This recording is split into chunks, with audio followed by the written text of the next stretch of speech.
Good morning class.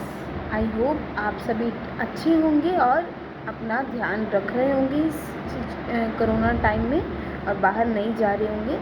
ठीक है, तो जैसे कि आज सैटरडे है, आपको पता है सैटरडे इज़ असाइनमेंट डे ना, बट आप लोगों के एग्ज़ाम चल रहे हैं तो इस सैटरडे आपको असाइनमेंट प्रोवाइड नहीं किए जा रहे।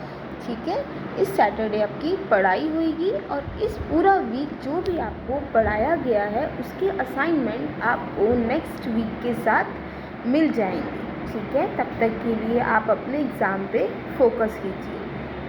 हमने जो कल चैप्टर पढ़ा था कंप्यूटर में और हिंदी में, ठीक है, हिंदी व्याकरण में, आज हम उन दोनों की बैक एक्सरसाइज करेंगे।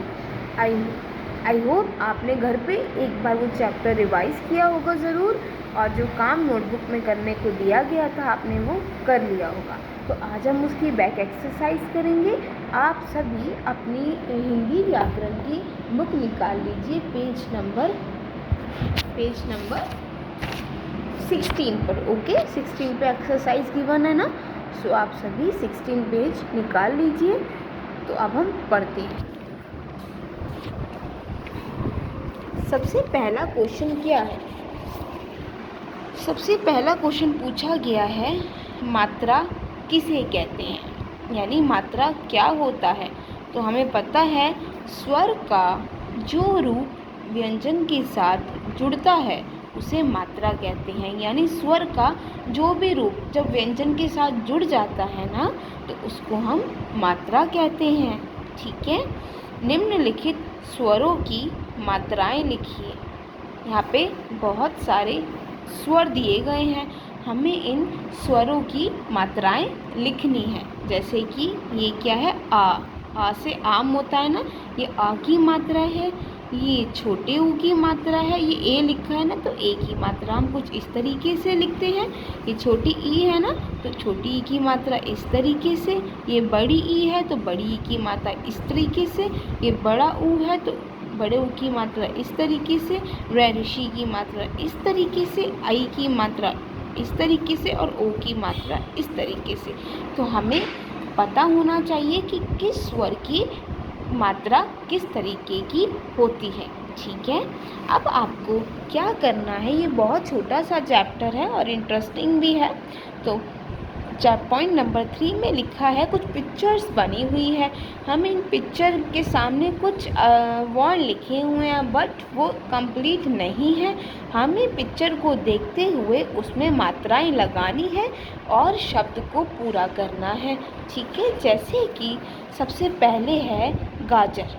ये गाजर है ना, तो गा में आ की मात्रा लगा देंगे और हमारा जो ये शब्द है वो पिक्चर के हिसाब से पूरा हो जाएगा। दूसरा है आपका तितली, तो तितली में हमने छोटी ई और बड़ी ई की मात्रा लगा के तितली को पूरा कर दिया। तीसरा है कुटिया।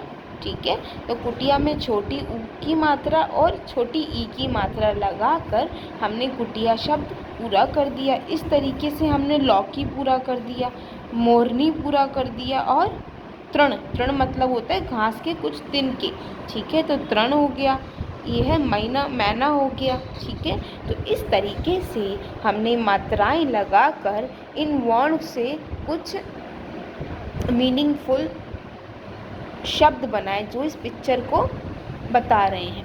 ठीक है, अब हम आते हैं पेज नंबर है 17 पे पॉइंट नंबर 4। इसमें लिखा हुआ है, चित्रों के नाम मंजूषा से चुनकर लिखिए। मंजूषा मतलब होता है क्लू बॉक्स। जैसे आपने इंग्लिश में पढ़ा है ना क्लू बॉक्स, ऐसे ही क्लू बॉक्स को हिंदी में मंजूषा कहते हैं। तो आपको मंजूषा से शब्दों का चुनाव करना है और पिक्चर के हिसाब से उसमें लिखना है। जैसे सबसे पहले है, एक लड़की बनी हुई है, तो ये क्या है, गुड़िया। ये क्या है, चिड़िया। ये क्या है, कोयल। ये क्या है, मूली। ये क्या है, पालक। और ये क्या है, बैल। तो इस तरीके से हमने मंजूषा से शब्दों का चयन करके पिक्चर के हिसाब से उसके नीचे अक्षर को लिखा ठीक है।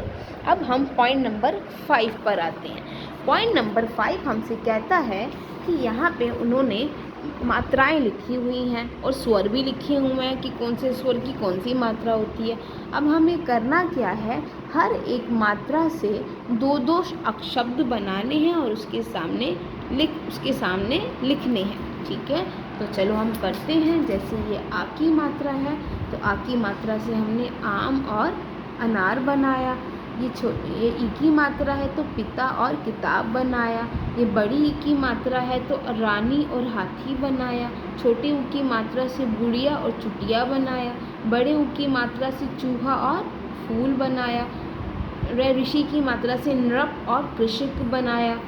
ए की मात्रा से केला और मेला बनाया। ऐ की मात्रा से ऐनक भी बना सकते हैं, बैल, कैदी।